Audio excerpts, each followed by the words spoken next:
ganito? Oo. Pag pipitasin mo siya, dapat ganito. May mag-iiwan ka ng tangkay. Kasama yung ano? Yan o. Para hindi siya mabubulok agad.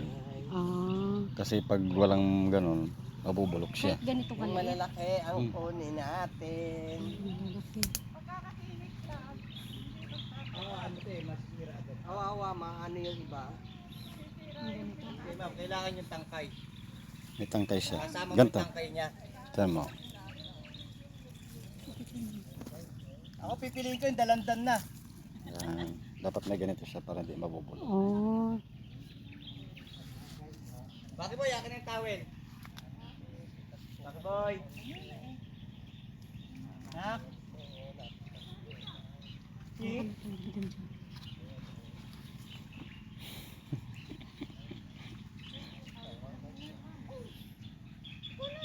sa dami ng makukuha.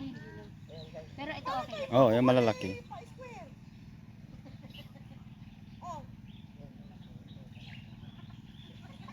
Ikaw nakaisip eh. Hirap po siya. Libreng pitas po, ayusin lang ang pitas.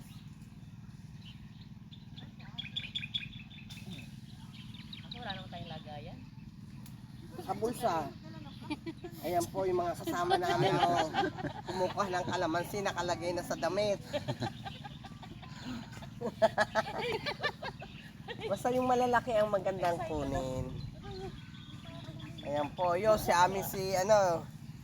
Yung po si Ami si Rose, ayan. Ikaw ba may ano? Rose? Sumisimple na pala doon. Nakabito ka ba? Opo, syempre na. Ah, kala ko hindi sayang. Namimitas ka ba, Nay? Oo. Yung malalaki lang. Opo, naghahan nga po ako yung mga malalaki mo. Ito okay na to. Kailangan sa malalaki kasi ano. Kakuha ba ako? Oo. Tapas. Panglagay sa panluto.